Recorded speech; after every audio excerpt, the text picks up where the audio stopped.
Olá, bem-vindo ao canal Meu Livro em Áudio. Você irá ouvir agora a continuação do livro Senhora, do autor José de Alencar. Capítulo 10. O portão ficava a uns 30 passos da casa que se erguia no centro de vasto jardim inglês. Todas as janelas do primeiro pavimento estavam abertas e despejavam cortinas de luz, que tremulavam nas águas do tanque e na folhagem verde agitada pela brisa. As visitas foram conduzidas pelo criado do salão, onde apenas se achava Defirmina Mascarenhas, e o Torquato Ribeiro, com quem o velho trocou algumas palavras no vão de uma janela, enquanto Seixas, sentado junto ao sofá, aguardava o terrível momento. Ouviu-se um frolido de sedas, e Aurélia assomou na porta do salão. Trazia nessa noite um vestido de nobreza opala, que assentava-lhe admiravelmente, debuxando como uma luva o formoso busto. Com as rutilações da seda que ondeava ao reflexo das luzes, tornavam-se ainda mais suaves as inflexões harmoniosas do talhe sedutor. Como que banhava-se essa estátua voluptuosa, em um gás de leite e fragrância. Seus opulentos cabelos colhidos na nuca por um diadema de opalas, borbotavam em cascata sobre as alvas espáduas bombeadas, com uma elegante simplicidade e garbo original que a arte não pode dar, ainda que o imite, e que só a própria natureza incute. Via-se bem que essa altiva e gentil cabeça não carregava um fardo. Talvez o espólio de um crânio morto, jugo cruel que a moda impõe às moças vaidosas. O que ela ostentava era como abundante de que a toucara natureza, como as árvores frondosas, era juba soberba de que a galantaria moderna coroou a mulher como emblema de sua realeza. Cingia o braço torneado que a manga arregaçada descobria até a curva. Uma pulseira também de opalas, como eram o frouxo colar e os brincos de longos pingentes que tremulavam na ponta das orelhas de nácar. Com o andar crepitavam as pedras das pulseiras e dos brincos, formando um trilo argentino, música do riso mavioso que essa graciosa criatura desprendia de si e ia deixando em sua passagem, como os arpejos de uma lira. Atravessou a sala com o brando arfar que tem o cisne no lago sereno, e que era o passo das deusas. No meio das ondulações da seda parecia não ser ela quem avançava, mas os outros que vinham a seu encontro, e o espaço que ia se dobrando humilde a seus pés, para evitar-lhe a fadiga de o percorrer. Se Aurélia contava com o efeito de sua entrada sobre o espírito de Seixas, frustrara-se essa esperança, porque os olhos do mancebo, nublados por um súbito deslumbramento, não viram mais do que um vulto de mulher atravessar o salão e sentar-se no sofá. A moça, porém, não carecia dessas ilusões cênicas. Aquela aparição esplêndida era em sua existência um fato de todos os dias, como o orto dos astros. Se sua beleza surgia sempre brilhante no oriente dos salões, assim conservava-se toda a noite, no apogeu de sua graça. O Lemos, vendo entrar sua pupila, foi-lhe ao encontro e acompanhou-a até ao sofá. Aurélia, tenho a honra de apresentar-lhe o Sr. Seixas. A moça correspondeu com uma leve inclinação da fronte à cortesia de Seixas, a quem estendeu a mão, que ele apenas tocou. Ainda neste momento, o moço não conseguiu de se fitar a pessoa que tinha em face. Esse rosto desconhecido incutia-lhe indizível pavor, porque era a fisionomia de sua humilhação. Aurélia, para romper o enleio da apresentação, começara com o tio uma dessas conversas de sala, que suprem o piano ou o canto, e que não passam, como eles, de um rumor sonoro para entreter o ouvido. A extrema volubilidade com que a palavra lhe brincava nos lábios fazia contraste com a rispidez do gesto sempre harmonioso, e com o refrangimento que, por assim dizer, congelava-lhe o lado do perfil voltado para Seixas. Entretanto, dissipou-se a grande comoção que percutira profundamente o organismo desse homem, desde o momento da entrada de Aurélia no salão, e lhe havia embotado os sentidos. Uma voz melodiosa penetrou-lhe n'alma, acordando ecos ali adormecidos. Pela primeira vez pôs os olhos no semblante da moça e imagine-se qual seria o seu pasmo reconhecendo Aurélia Camargo. Por algum tempo julgou-se vítima de uma alucinação.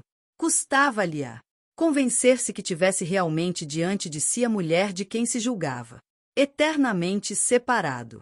A comoção foi tão forte que desvaneceu quase de seu espírito a lembrança do motivo que o trouxera àquela casa, e a posição falsa em que se achava. Uma satisfação íntima o absorveu completamente, e não deixou presas as amargas preocupações que pouco antes o dominavam. Também Aurélia, de sua parte, havia recobrado a calma, pois voltou-se sem o mínimo acanhamento para o moço e perguntou-lhe: Esteve ultimamente no norte, Sr. Seixas? Sim, minha senhora. Cheguei a semana passada de Pernambuco. onde desempenhou uma comissão importante, acrescentou Lemos. O Recife é realmente tão bonito como dizem? Creio que poucas cidades do mundo lhe poderão disputar em encantos de perspectiva e beleza de situação. Nem o nosso Rio de Janeiro? Perguntou Aurélia com um sorriso. O Rio de Janeiro é sem dúvida superior na majestade da natureza. O Recife, porém, prima pela graça e louçania. A nossa corte parece uma rainha, altiva em seu trono de montanhas. A capital de Pernambuco será a princesa, gentil que se debruça sobre as ondas dentre as moitas de seus jardins. É por isso que a chamam Veneza brasileira. Não conheço Veneza, mas pelo que sei dela, não posso compreender que se compare um acervo de mármore levantado sobre o lodo das restingas, com as lindas várzeas do Capibaribe, toucadas de seus verdes coqueirais, cuja sombra campina e o mar se abraçam carinhosamente. Já vejo que o senhor encontrou a musa no Recife, observou Aurélia, gracejando. Acha-me poético? Não fiz senão repetir o que provavelmente já disse. Algum vate pernambucano. Quanto à minha musa, ficou anjinho, morreu. De 7 dias e jaz enterrada na poeira da secretária. Respondeu Seixas no mesmo tom. Tinham entrado várias visitas, cuja chegada interrompeu este diálogo. Aurélia ergueu-se para receber as senhoras, enquanto os cavalheiros se derramavam pela sala esperando o momento de apresentar suas homenagens. A dona da casa. Notava-se completa ausência dos pretendentes declarados de Aurélia. Se algum conseguirá ser convidado, devia o favor à circunstância de não ter revelado ainda suas intenções. Fatigada das adorações de que era alvo nos bailes e que se transformavam em verdadeira perseguição, Aurélia fizera dessas reuniões em família um como remanso onde se abrigava da obsessão do mundo. Aproveitando a confusão, Lemos levou Seixas à janela. Então enganei-o? Ao contrário, nunca eu poderia supor que fosse ela. Pois agora que a conhece, é tempo de saber que sou eu o feliz tutor deste amorzinho, e que chamo-me Lemos e não Ramos.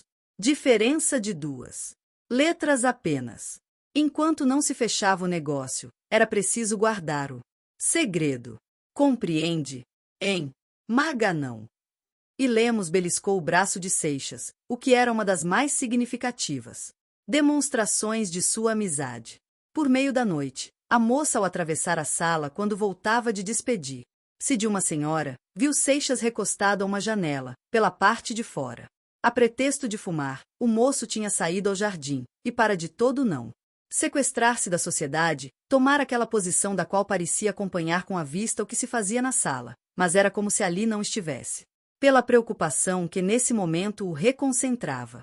Essa primeira pausa que lhe deixavam os deveres da sociedade depois da entrada de Aurélia na sala, seu pensamento aproveitou para bem compenetrar-se dos fatos que se acabavam de passar e aos quais buscava uma causa ou uma explicação. A moça, a pretexto de olhar para o céu, veio debruçar-se à mesma janela. Está tão retirado. Também cultiva as estrelas? Quais? As do céu? Pois há outras. Nunca lhe o disseram? Talvez alguém se lembrasse disso, mas ainda não achei quem mo fizesse acreditar, respondeu a moça com um sorriso. Seixas calou-se. Seu espírito, além de pouco propenso a esses torneios da palavra, estava cativo de uma ideia importuna. Quem sabe se vim perturbar alguma visão encantadora? Insistiu Aurélia. Não a tenho. Estava pensando nos caprichos da fortuna que me trouxe esta noite à sua casa. É isto uma graça ou uma ironia da sorte? A senhora é. Quem poderá dizer-me? Aurélia desatou a rir. Era preciso que eu estivesse na intimidade dessa senhora, para conhecer-lhe as intenções, e apesar de muita gente considerar-me uma de suas prediletas, acredite que no fundo não nos gostamos. Isto disse-o a moça galanteando, mas logo ficou séria e prosseguiu. O que eu compreendo dessas palavras é que o senhor Seixas arrependeu-se de não haver empregado melhor seu tempo. E tenho eu o direito de arrepender-me, disse o moço em voz baixa, como temendo que o ouvissem. Como está misterioso, meu Deus! Não fala senão por enigmas. Confesso que não o entendo. Carece alguém de direito para arrepender-se de uma coisa tão simples como uma visita. Tem razão, de Aurélia. Desculpe, ainda não me recobrei da surpresa. Vindo a esta casa, não esperava encontrá-la. Estava tão longe de pensar Tanto lhe desagradou o encontro? Perguntou Aurélia sorrindo. Se eu ainda acreditasse na felicidade, diria que ela me tinha sorrido. E por que descreu? Seixas fitou um olhar melancólico no semblante da moça. Que interesse lhe pode isso inspirar? Questão de gênio, a alguns. Nunca a esperança os abandona, a outros falta de todo a fé, e desanimam com a menor decepção. E a senhora, de Aurélia? Há pouco ouvi-lhe uma alusão. Foi de certo gracejo. Diga-me, é feliz? Creio que sim, pelo menos todos o afirmam, e eu não posso ter a presunção de conhecer melhor o mundo do que tantas pessoas mais sabedoras e experientes que a minha cabecinha de vento. Assim, para não desmentir a opinião geral, considero-me a mais ditosa moça do Rio de Janeiro. Todos os meus caprichos são logo satisfeitos, não formo um desejo que não o veja realizado. Por toda parte cercam-me de adorações e louvores que eu não mereço, e que por isso mesmo se tornam mais lisonjeiros. Nada lhe falta, portanto. Diz meu tutor que me falta o marido, e ele incumbiu-se de o escolher. Qualquer. É-lhe isto indiferente? Perguntou Seixas sorrindo.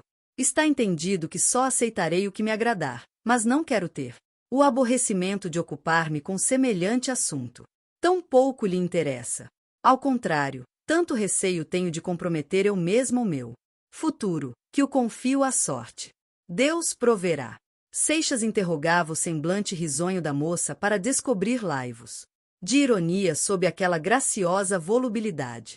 E no seio de sua opulência, nos raros instantes de repouso que permitem os prazeres de sua vida elegante, não lhe acode alguma recordação de outros tempos. Não falemos do passado, exclamou a moça com um modo ríspido. Meigo sorriso, porém, apagou logo a veemência do gesto e a cintilação do olhar. Nosso conhecimento data de hoje, senhor Seixas. Os mortos, deixemo-los dormir em paz. Vertendo então n'alma do moço os eflúvios de seu inefável sorriso, Aurélia retirou-se da janela. Capítulo 11. Desde então, Seixas encontrou-se quase todas as noites com Aurélia, ou em casa desta, ou na sociedade. A maneira afável por que a moça o tratava tinha, se não desvanecido completamente, ao menos embotado, as suscetibilidades de sua consciência acerca do ajuste que fizera com Lemos. Não que se absolvesse da culpa, mas esperava reme-la pelo amor. Suas conversas com Aurélia versavam ordinariamente sobre temas de sala. Às vezes, porém, ele aproveitava um pretexto para falar-lhe nesse estilo terno e mavioso, que é como o canto do amor, e por isso não carece da ideia, mas somente do vocábulo sonoro, para embalar o coração aos suaves arpejos dessa música. Então Aurélia pendia a fronte, e escutava com recolhimento o lirismo da palavra inspirada pelo moço, todavia nunca em seu rosto ou em sua pessoa transpareceu o menor sinal de retribuição a esse afeto. Ela abria a alma ao amor, porém o amor que filtrava nas meigas falas de Seixas evaporava-se como uma fragrância que a envolvia um instante, sem penetrar-lhe aos seios d'alma. Houve ocasião em que escapou a Seixas outra alusão ao passado. Como da primeira vez ela atalhou: esse tempo não existe para mim. Nasci há 1 ano. Encontrando-se uma tarde com Lemos, Seixas o interpelou. Tenho um favor a pedir-lhe. 2 que sejam. Diga-me com franqueza, qual o motivo por que o senhor escolheu-me? De preferência para marido de sua pupila, quando nem me conhecia. O velho debulhou uma risadinha que lhe era peculiar. Então quer saber? Pois lá vai. Não faço mistério, não me convinha que a pequena se deixasse iludir pelas lábias de um desses bigodinhos que lhe andam ao faro do dote. Então soube que ela outrora gostara do senhor, e como pelas informações que tinha, me quadrava, fui procurá-lo. Agora o resto é por sua conta, maga não. Esta explicação mais serenou o espírito do moço, e dissipou uns últimos rebates que ainda o assaltavam às vezes. Pensando bem o modo por que ajustara. Seu casamento não era nenhuma novidade, todos os dias se estavam fazendo dessas alianças de conveniência, em termos idênticos, se não mais positivos. Além disso, a sorte, por uma feliz coincidência, fizera que desse projeto de casamento de razão surtisse um enlace de amor, de modo que o coração absolvia e santificava quanto se havia feito para a realização de seus votos. Continuou, pois, Seixas com seus doces madrigais e os maviosos noturnos ao canto da sala. Depois da noite da apresentação, deixará Lemos a seu protegido, como o chamava, o cuidado de arranjar seus negócios. Apareceu-lhe, porém, uma manhã. Meu amigo, se não tem que fazer agora, vamos concluir o negócio. Isto de casamento é como a sopa, não se deixe esfriar. Seixas também tinha pressa de sair da situação em que se achava, temia. A cada instante ver dissipada a doce ilusão com que sua alma disfarçava a transação por ele aceita. A ideia de aparecer ante a moça sob o aspecto de um especulador era-lhe suplício. Acedeu prontamente ao convite do negociante e acompanhou-o à casa de Aurélia, em traje de cerimônia. A moça prevenida da visita os esperava no salão, onde foram logo introduzidos, depois dos cumprimentos e de uma conversa frouxa e distraída. Lemos, formalizando-se, tomou a palavra. De Aurélia, o senhor Seixas, a quem já conhece por suas excelentes qualidades, pessoa digna de toda estima, pediu-me sua mão. Por minha parte, eu não podia fazer melhor escolha, em todos os sentidos, mas tudo isto nada vale, se não tiver a fortuna de merecer o seu agrado. Aurélia fitou em seu pretendente um olhar que desmentia o sorriso em flor de seus lábios. Não lhe assustam meus caprichos e excentricidades? Se eu os adoro, respondeu Seixas galanteando. Não lhe parece difícil fazer a felicidade de um coração desabusado, como este meu, e tão afligido pela dúvida? Tenho fé no meu amor, com ele vencerei o impossível. Apagou-se nos lábios de Aurélia o sorriso, e a expressão de um ardente anelo, ressombrando do mais profundo de sua alma, imergiu-lhe o semblante. Aqui tem a minha mão, é tudo quanto posso dar-lhe. A mulher que ama e que sonhou, essa não a possuo. Mas se o Senhor tiver o poder de a realizar, ela lhe pertencerá absolutamente como sua criatura. Acredite que esta é a esperança de minha vida, eu a confio de sua afeição. A moça, com um gesto de sublime abandono, oferecerá sua mão acetinada a Seixas, que a beijou murmurando as efusões de seu júbilo e gratidão.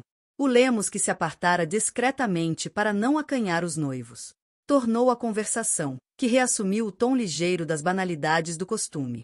A notícia do próximo casamento de Aurélia produziu na alta sociedade fluminense grande assombro.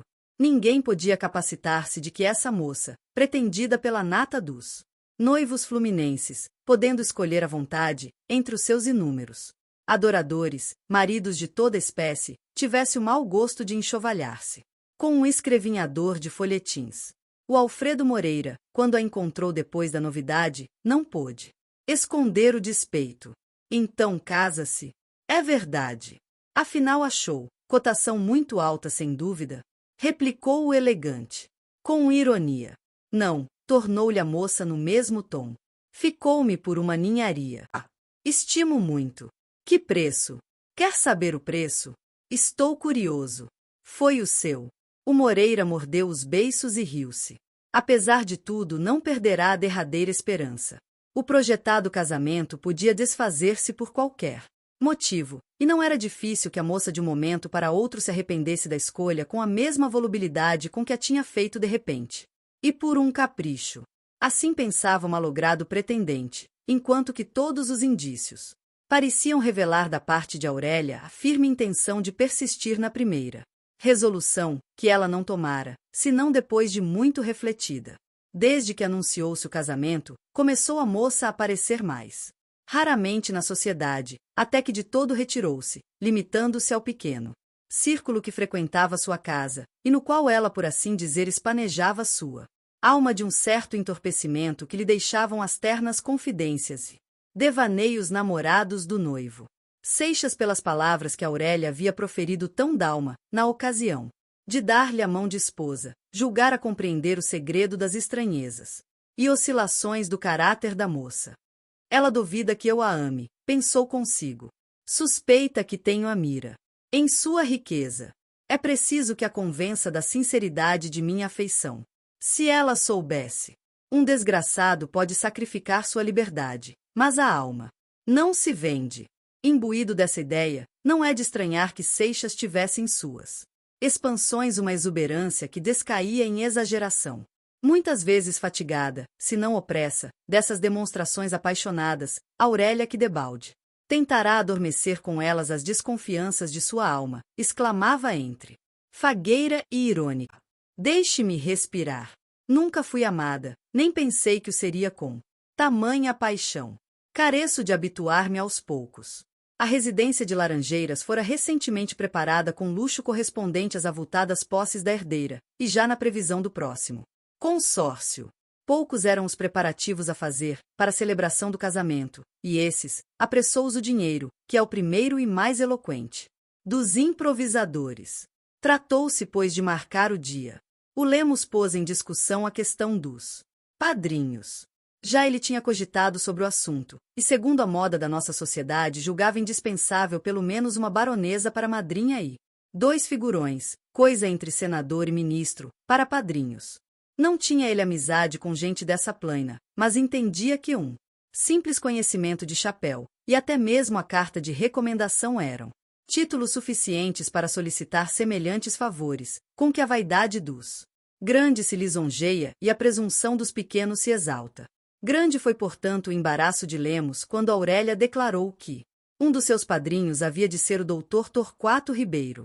Que lembrança! Disse Fernando involuntariamente. Desagrada-lhe.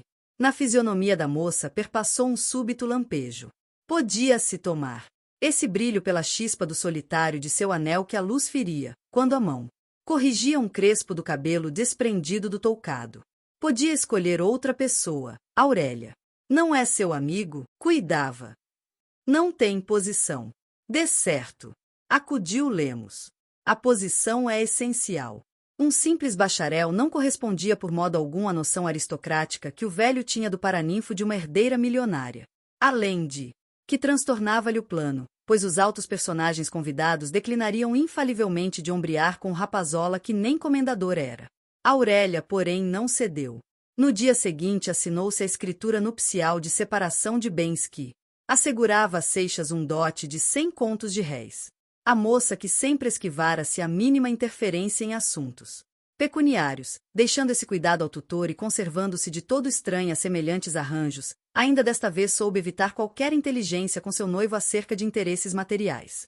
Lemos levou Seixas ao cartório do fialho, dizendo-lhe que era isso uma exigência do juiz de órfãos, no que não faltou a verdade, embora fosse antes a vontade da herdeira quem determinará essa condição, que facilmente se ilude no foro. Só mais tarde assinou Aurélia, para o que levou-lhe o tabelião o livro à casa. Nenhuma palavra, porém, trocou-se entre ela e o noivo a tal respeito. Capítulo 12. Reunirá-se na casa das Laranjeiras, a convite de Aurélia, uma sociedade escolhida e não muito numerosa para assistir ao casamento. A moça não aceitou a ideia de dar um baile por esse motivo, mas entendeu que devia cercar o ato da solenidade precisa, para tornar bem notória a espontaneidade de sua escolha e o prazer que sentia com esse enlace.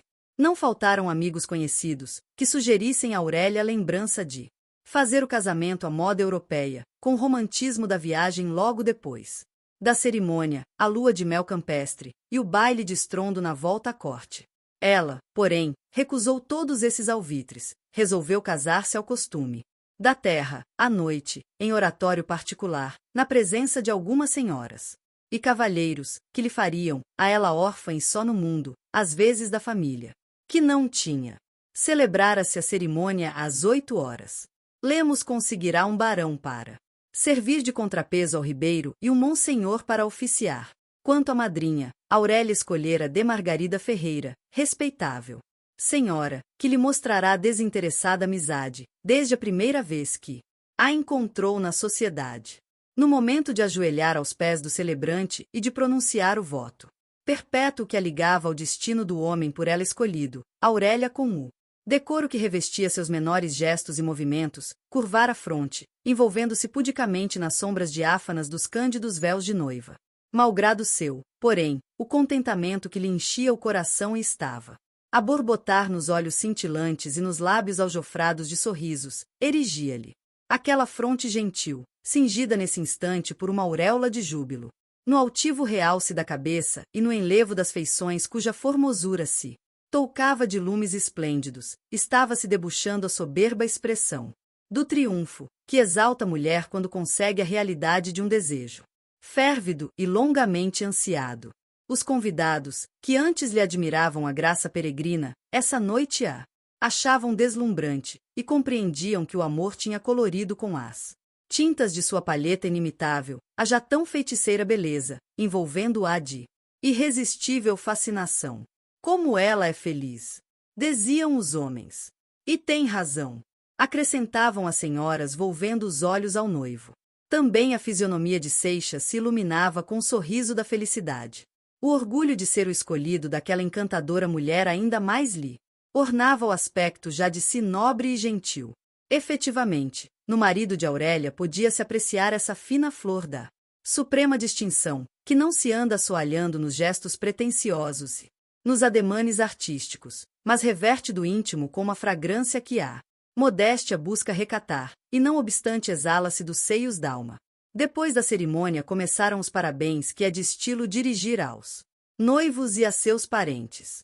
Só então reparou-se na presença de uma senhora de idade, que ali estava desde o princípio da noite. Era de Camila, mãe de Seixas, que saíra de sua obscuridade para assistir ao casamento do seu Fernando, e sentindo-se deslocada no meio daquela sociedade, retirou-se com as filhas logo depois de concluído o ato. Para animar a reunião, as moças improvisaram quadrilhas, no intervalo das quais um insigne pianista que fora mestre de Aurélia executava os melhores trechos de óperas então em voga. Por volta das 10 horas despediram-se as famílias convidadas. Encaminhou-se então Lemos com Seixas para aquela parte da casa onde ficavam os aposentos, que Aurélia destinara a seu marido, os quais estavam preparados com muito luxo, e sobretudo com uma novidade de muito gosto. Meu amigo, o senhor está casado, pelo que já lhe dei os meus parabéns. Falta-me, porém, cumprir um dever, que me cabe como tutor que fui de sua mulher, e a quem nesta noite ainda faço as vezes de pai. Também eu esperava este momento para agradecer-lhe os cuidados e desvelos que dispensou Aurélia, e assegurar-lhe minha sincera amizade. Não fiz mais do que pagar uma dívida à minha boa irmã. Estimo esta. Pequena como se fosse minha filha, via nascer. Tirando do bolso uma argola de chaves, o velho passou a abrir os diversos móveis de érable, que ia deixando as escâncaras. Enquanto expedia-se nessa tarefa, ia falando. Vou ter a satisfação de o instalar em seus novos aposentos. Aqui está o seu gabinete de trabalho, ali é o toucador. Deste lado do jardim fica um quarto de banho e uma saleta de fumar com entrada independente para receber seus amigos. Tudo isto é um brinco. Bem reconheço a mão de Aurélia. Estou sentindo em todos estes objetos o aroma que exala de sua beleza, disse Seixas inebriado de felicidade. Foi ela, sim, senhor, que se incumbiu disso, mas ainda não viu tudo. Olhe o enxoval. Lemos mostrou então as gavetas e prateleiras dos guarda-roupas e comodas atopetados das várias peças de vestuário, feito de superior fazenda e com maior apuro. Nada faltava do que pode desejar um homem habituado a todas as comodidades da moda. No toucador, se o tabuleiro de mármore ostentava toda a casta de perfumarias, as gavetas continham cópia de joias próprias de um cavalheiro elegante. Algumas havia de grande preço, como o anel de rubi e uma abotoadura completa de brilhantes. Tudo isto lhe pertence, disse o velho terminando o inventário. É coisa lá da pequena, não entrou em nosso ajuste. Seixas experimentou sensação igual à do homem que no meio de um sonho aprazível fosse arremessado um pântano e acordasse chafurdado na torpe realidade. A palavra ajuste, ali naquele instante, quando acabava de santificar pelo juramento o eterno amor que votava sua esposa, quando estava se revendo em sua lembrança, de que a moça deixará impregnada a cada passo o luxo e elegância daqueles aposentos, essa palavra proferida sem intenção pelo velho, infligiu-lhe a mais acerba das humilhações. Entretanto, Lemos fechava as portas e gavetas que tinha aberto e terminou apresentando a Seixas a argola de chaves. Aqui tem, meu caro. Só uma chave não lhe posso eu dar, é dali. O velho indicou na extremidade de um breve corredor uma porta oculta por um reposteiro de seda azul com flecha dourada. Quando aquela porta abrir-se, não haverá em todo este rio um maganão mais feliz. E o velho, repicando a sua fustigante risadinha de falsete, tornou ao salão, onde encontrou 5 negociantes, velhos camaradas, que a seu pedido se haviam demorado, e achavam-se um tanto embrulhados com a história. Ó Lemos, não dirás que fazemos nós ainda a esta hora aqui? Olhe, que, para trapalhão temos conversado. Querem ver que o brejeiro pretende fazer o negócio com toda solenidade. Vocês não viram aquele, o tabelião? É verdade, chamaram-no agora mesmo. E nós seremos as testemunhas. Aqui desafogaram-se os sujeitos em boas risadas. Quase que adivinharam vocês, disse o Lemos. Venham cá e verão o que é. Na saleta, onde Lemos introduziu seus amigos, estava sentado à mesa. Do centro um tabelião, que assistira à cerimônia como convidado e parecia agora em atitude de exercer algum ato do ofício. Pela porta-fronteira acabava de entrar Aurélia, em companhia de Firmina. A moça trazia nos ombros uma peliça de caxemira cinzenta, que disfarçava seu traje de noiva, cingindo-lhe a cabeça com um frouxo capuz. A auréola de júbilo, que resplandecia-lhe a beleza quando ajoelhada aos pés do altar e ao lado do noivo, não se ofuscara, mas ia empalidecendo. Às vezes súbito eriçamento estremecia-lhe o talhe delicado, percebia-se. Nesses momentos um eclipse da luz íntima, como o vágado de uma lâmpada. A apagar-se. Ela sentou-se defronte do tabelião, aos lados da mesa tomaram lugar Lemos e os outros negociantes. Peço aos senhores que me desculpem este incômodo, e aceitem meu reconhecimento por sua bondade em acompanhar-me neste capricho. Houve uns protestos murmurados. É minha última excentricidade. Tornou Aurélia com adorável sorriso. Ainda estou me despedindo da vida de moça, por isso mereço alguma indulgência. Demais, pensando bem, não é tão extravagante o que faço agora, pois o testamento também faz parte da confissão. Quero aproveitar este momento, em que ainda sou senhora de mim e das minhas vontades, para declarar a última, que foi também a primeira de minha vida. Apesar da garridice com que proferiu a moça estas palavras, e da graça jovial que o seu mago sorriso espargia sempre em torno de si, um sentimento de vaga e indefinível tristeza pungiu as pessoas presentes, especialmente quando Aurélia entregou ao tabelião o testamento por ela escrito em uma folha perfumada de papel cetim, agume dourado, com o monograma AC, em relevo escarlate.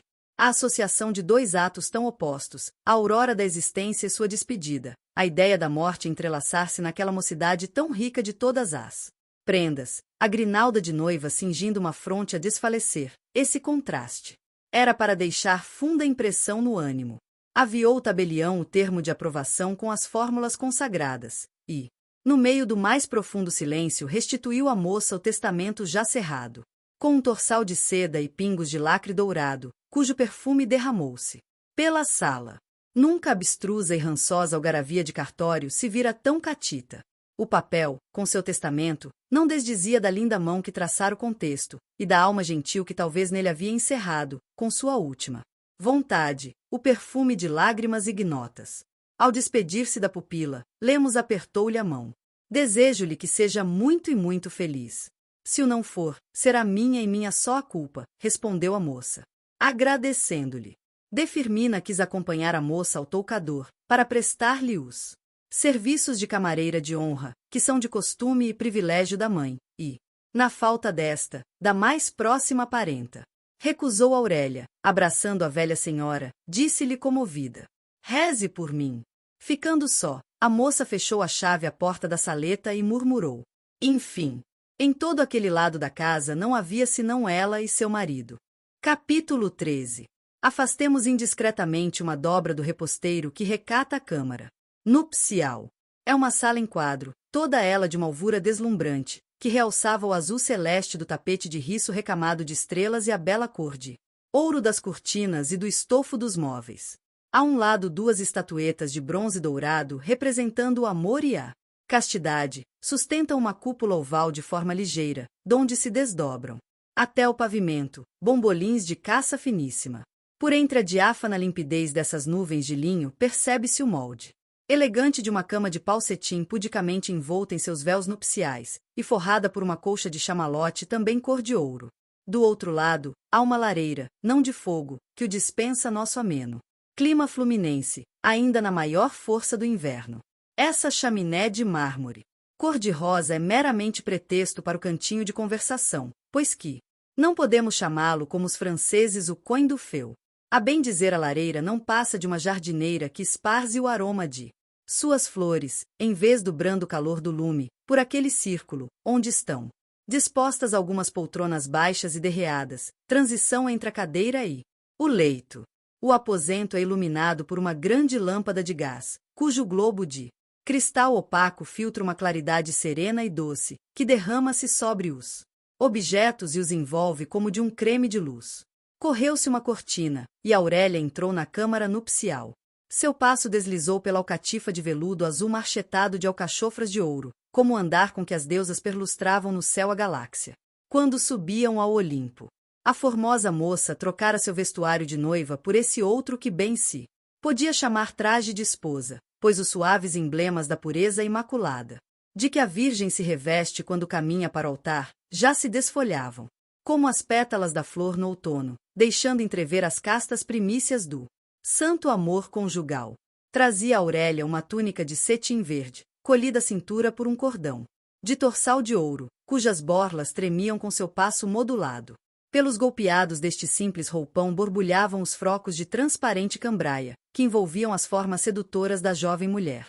As mangas amplas e esvasadas eram apanhadas, na covinha do braço e, sobre a espádua, por um broche onde também prendia a ombreira, mostrando o braço mimoso, cuja tez roseava a camisa de cambraia abotoada no punho. Por uma pérola.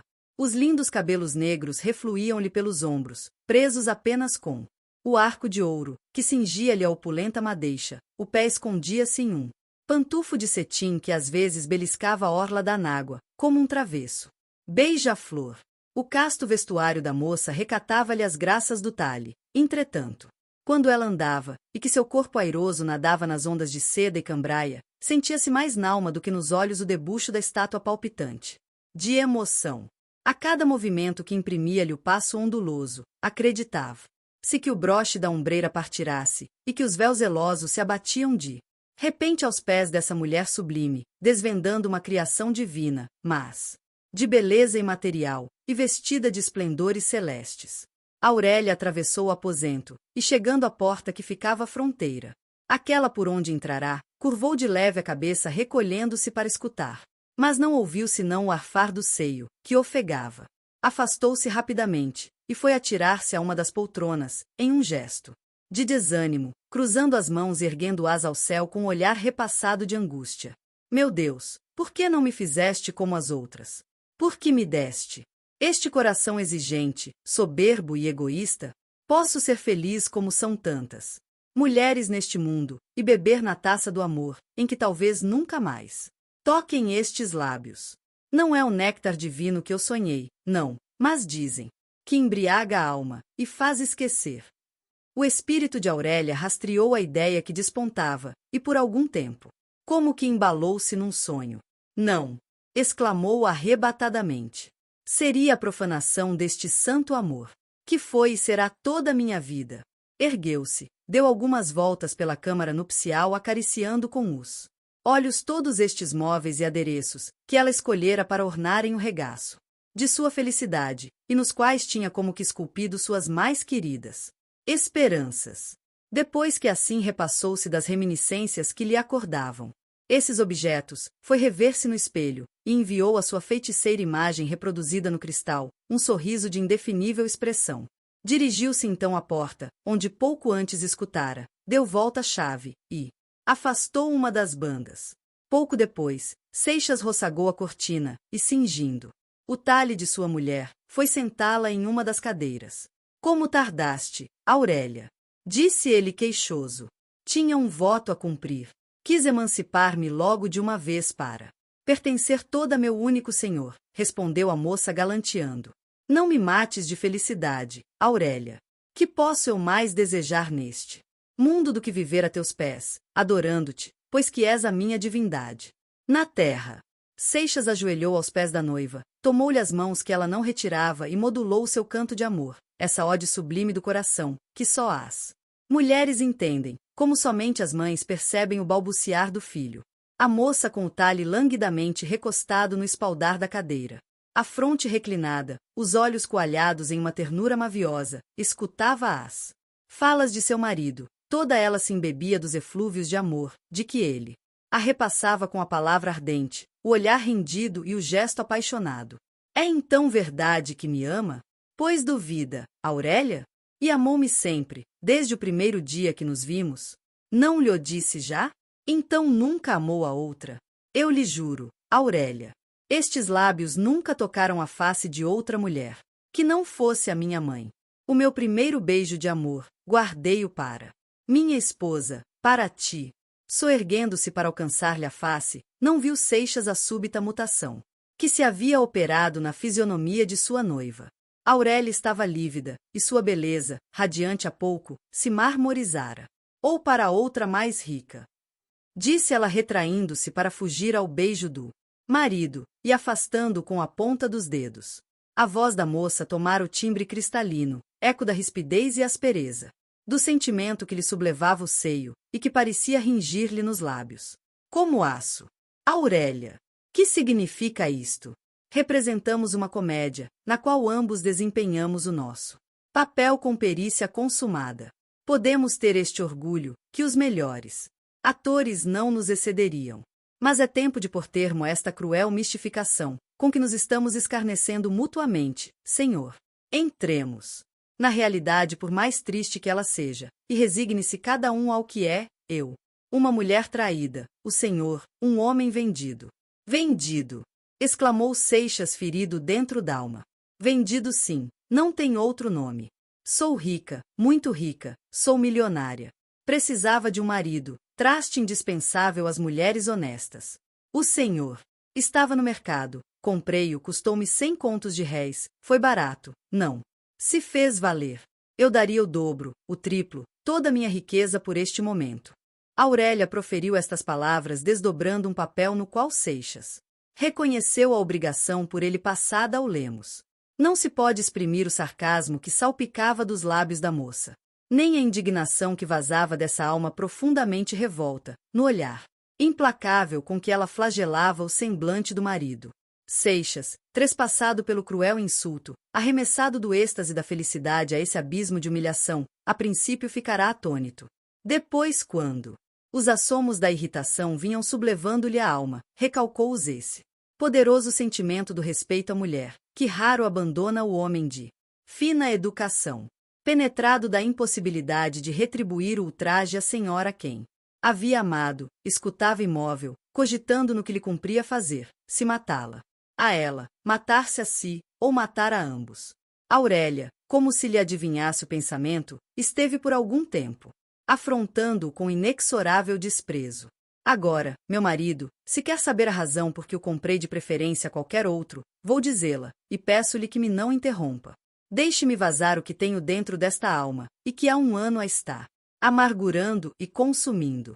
A moça apontou a Seixas uma cadeira próxima. Sente-se, meu marido. Com que tom acerbo e excruciante lançou a moça esta frase meu marido, que nos seus lábios ríspidos acerava-se como um dardo ervado de cáustica. Ironia. Seixas sentou-se.